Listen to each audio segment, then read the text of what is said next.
보고 수사에 부족한 부분이 있다고 판단되면 경찰의 보완 수사를 요구만 할 수 있습니다. 경찰이 막대한 권한을 갖게 되는 이른바 경찰의 시간까지 앞으로 2달 남았습니다. 경찰이 수사 권한을 독점하게 된 만큼 현장에 가장 먼저 출동해 수사의 첫 단추를 꿰는 일선 지구대와 파출소의 역할은 더 중요해졌습니다. 그런데 수사력을 키워야 할 일선 경찰이 검거 실적을 부풀리고 범죄 발생 기록은 축소하려 했다는 의혹이 제기됐습니다. 진선민 기자가 단독 취재했습니다. 성남 수정서 소속 지구대 파출소에서 근무하는 지역경찰 A씨. 지난 3월 범죄예방대응과 경찰관이 현장 교육을 나와 이런 주문을 했다고 말합니다. 스토킹, 가정폭력 이런 사건들을 발생보고로 처리하지 말고 무조건 임의동행으로 처리를 해라. 임의동행, 피의자 동의하에 경찰서 등으로가 조사하는 겁니다. 그런데 실제로 데려오진 않아도 된다고 했습니다. 현장에서 처리 현장만 사인해달라고 해서 사인 받고 그냥 임의동행으로 전부 처리하셔도 된다. 이해할 수 없는 요구. 그 이유는 검거율에 있습니다. 미검거로 처리되는 발생보고와 달리 임의동행은 검거로 간주돼 검거율을 높일 수 있기 때문입니다. 경찰 B씨도 대화방 공지로 비슷한 요구를 받았습니다. 실적을 올리기 위한 인위적인 조작 행위가 있었고 지난 4월 경찰서장 소집교육에서도 같은 지시가 반복됐는데 해당 달 검거율은 전달보다 눈에 띄게 올랐습니다. 이 교육에선 아예 죄명을 바꿔 처리하라는 주문도 이어졌습니다. 침입절도가 아닌 이상 전부 점유이탈물 횡령으로 사건 처리를 해라고.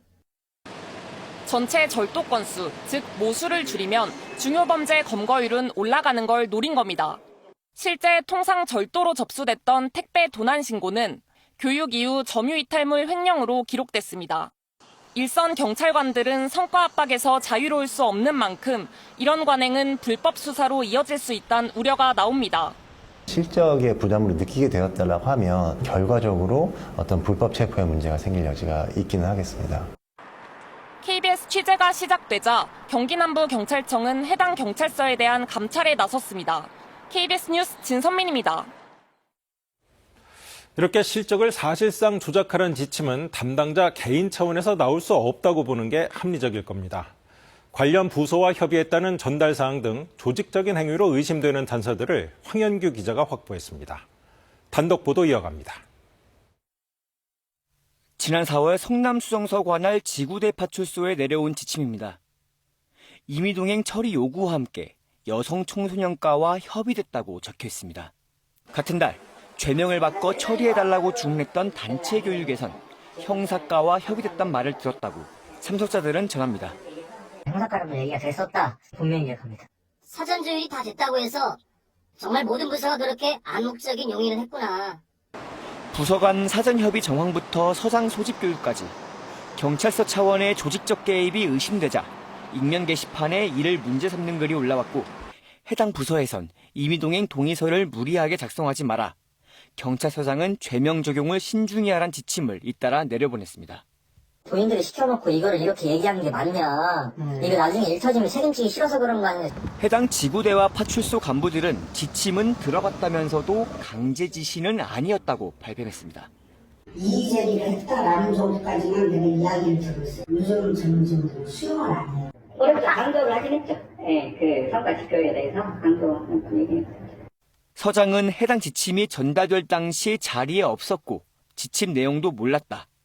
적법 절차를 준수하란 취지의 지시를 했을 뿐이라고 설명했습니다. 여성청소년과와 형사과는 사전 협의 사실이 없다. 범죄예방과는 적절한 현장 대응 방식을 안내한 것일 뿐 허위 실적과 허위 임의동행을 지시한 것은 아니라고 밝혔습니다. KBS 뉴스 황인규입니다. 중대범죄수사청이 개청을 2달 앞두고 검사와 수사관을 대상으로 채용 설명회를 열었습니다. 그런데 정말 궁금한 핵심 내용들을 제대로 설명하지 못하면서 불만과 비판이 터져나왔습니다. 김우중 기자가 보도합니다. 오는 10월 출범을 앞둔 중대범죄수사청. 본청과 6개 지방청으로 구성되며 총 정원은 2,874명입니다. 현직 검사와 수사관들을 대상으로 전국 순회 채용 설명회를 시작했습니다. 대검찰청, 지방검찰청과 유사한 직제를 발표하고 연봉과 복지는 검찰 수준으로 보장하겠다고 약속했습니다. 그러나 핵심적인 부분들은 여전히 미완성인 상태로 드러났습니다. 당장 전국 6곳의 지방 중수청 가운데 2곳은 청사 위치조차 공개하지 못했습니다.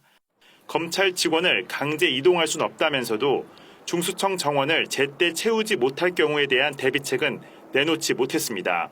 고소고발장 접수 여부, 보안수사 담당 인력 규모, 지방 순환 근무 방식 등도 결정된 것이 없다고 했고 예정대로 오는 10월 전국 동시 개청이 가능하겠냐는 질문에 침묵했습니다.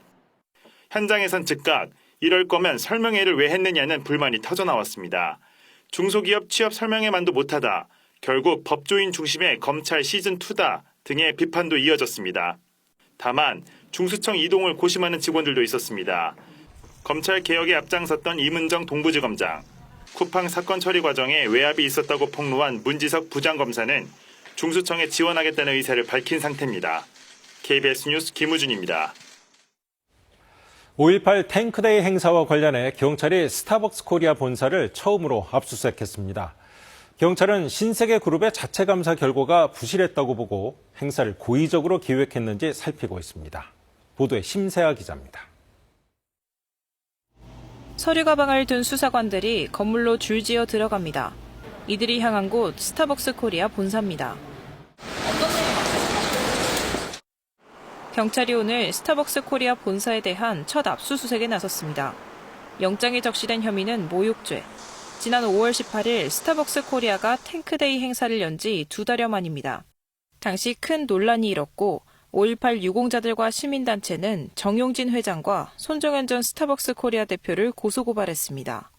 5.18 민주화운동이 대기업의 천박한 상업주의 마케팅 속에서 한낱 조롱거리와 가십거리로 전락하는 신세계그룹도 곧바로 자체 감사를 통해 진상조사를 벌였지만 정작 행사를 담당했던 직원 5명 중 3명이 휴대전화를 제출하지 않았습니다. 해당 직원들과 임원진이 고의성을 가지고 해당 마케팅을 기획했다는 사실을 입증할 수 있는 명확한 근거는 찾지 못했습니다. 경찰은 지난 6월 일부 혐의는 인정이 어렵다는 이유 등으로 검찰의 압수수색 영장 신청이 반려된 뒤 그룹 감사팀장 등을 참고인으로 불러 조사해왔습니다. 경찰은 신세계그룹의 자체 감사 결과가 부실했다고 보고 이번에 확보한 행사 담당 임직원 휴대전화 등을 토대로 행사 기획의 고의성 등을 입증하는 데 주력할 방침입니다. KBS 뉴스 심세아입니다. 이재명 대통령이 사관학교 통합 문제와 관련해 육군 사관학교를 작심 비판했습니다. 쿠데타를 3번 일으킨 세력이라며 조속한 사관학교 통합을 주문했습니다. 김덕훈 기자의 보도입니다. 국방부의 업무보고 자리, 사관학교 통합 문제와 관련해 이재명 대통령은 과거 군사 쿠데타 중심에 육사가 있었다고 직격했습니다. 다 육군에서 벌어진 일이죠. 육사 출신들이 한 일이죠. 네. 거기에 대해서 책임을 물은 일이 있습니까? 없었습니다. 쿠데타를 무려 3번이나 한 중심이 육군 사관학교인데 한 번도 책임을 묻지 않았죠. 그렇습니다. 앞으로 또 할 수도 있잖아요. 쿠데타를 구조적으로 못하게 해야 한다며 군 장성 가운데 육사 출신 비율도 따져 물었습니다. 절반이 넘습니다. 군사 쿠데타를 벌이고 나라의 헌정질서를 통째로 파괴하는 행위를 3번씩이나 저질렀는데도 여전히 압도적인 위치를 차지하고 있었잖아요. 육사 출신 일부의 과거 잘못을 강조하며 정부가 추진 중인 사관학교 통합에 힘을 실은 겁니다. 특히 국방부가 구체적으로 설명하지 않았던 사관학교 통합의 목적이 육사 개혁에 있음을 분명히 했습니다. 신속하고 강력하게 하세요. 진척 속도가 조금 그렇습니다. 이를 두고 육사 총동창회는 사관학교 통합의 진짜 의도가 드러났다며 군 내부를 편가르는 식의 개편은 군 통합에도 도움이 되지 않을 것이라고 비판했습니다. KBS 뉴스 김덕훈입니다. 한편 통일부 업무보고에선 북한을 조선이란 호칭으로 바꾸자는 제안이 나왔습니다. 이재명 대통령은 선의는 알겠지만 논쟁의 여지가 있다며 신중한 입장을 내비쳤습니다. 유지향 기자입니다. 북한을 공식 국호인 조선민주주의인민공화국으로 호칭하자고 해온 정동영 통일부 장관. 부처 업무 보고에서도 한반도 평화 공존의 첫 걸음이라며 또다시 강조했습니다. 주적이란 표현도 위협으로 대체하자고 제안했습니다. 서로 이름을 불러주는 것을 첫걸음으로 주적 등 서로에 대한 대결과 혐오의 언어는 멈춰야 합니다. 하지만 이재명 대통령은 신중한 접근을 주문했습니다. 특히 정 장관이 공식 석상에서 조선으로 호칭해 논란이 됐던 걸 거론하며 선의보다 정쟁이 부각될 소지가 있다고 지적했습니다. 예상을 가지고 있지만 정쟁으로 이게 막 기말아 들어가면 오히려 나쁜 상황이 초래될 수도 있겠다. 9.19 군사합의를 복원하겠다는 통일부 구상에도 안보를 포기하는 거냐 반격이 나온다며 회의적 인식을 내비쳤습니다. 우리의 선의대로 하는 게 과연 한반도의 평화와 안정에 플러스냐, 결론적으로. 뭐 약간의 의문이 들 때도 있어요. 정 장관 업무보고 직후 이 대통령은 오늘 발표했다고 승인한 게 아니라고 말해 통일부의 여러 구상이 최종 조율된 게 아님을 시사했습니다. KBS 뉴스 유지영입니다. 더불어민주당 당대표 후보자들의 두 번째 TV 토론이 오늘 KBS에서 열렸습니다. 당권 경쟁이 박빙양상으로 흘러서인지 서로를 향한 발언은 1차 토론 때보다 더 거칠어졌습니다. 최민영 기자입니다. 민주당 당권 주자들 시작부터 상대를 정조준했습니다. 집권당 대표는 목청의 크기가 아니라 실력의 크기라고. 집권 여당의 대표는 배신이 아니라 의리라고. 자기 조직을 만들기 위해서 이재명 대통령과 어긋나는. 보안 수사권 폐지 법안 처리부터 단일 종목 레버리지 ETF 문제까지 상대에게 책임을 따졌습니다. 4월 전에 끝내자고 했는데 왜 굳이 지방선거 뒤로, 왜 굳이 전대 때까지. ETF도 김민석 후보가 총리 시절에 이것을 입법 예고하고 책임감을 느끼셔야 할 것 같고요.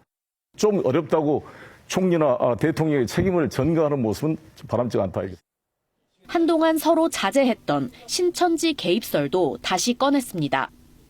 불날 것 같아요 라고 말하는 게 화제범위 아니지 않습니까? 비논리고 궤변이죠.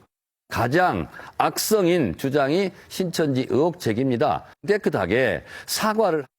합수본 결과가 나오면 같이 한번 조사를 해봅시다. 상대를 향한 날선 표현도 주저하지 않았습니다.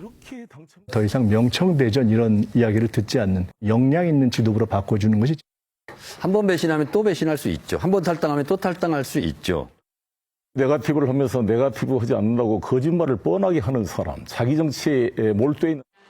1, 2위 후보 박빙양상인 민주당 당권주자 경선은 이번 주말 제주, 인천과 강원, 영남에서 이어집니다. KBS 뉴스 최민영입니다.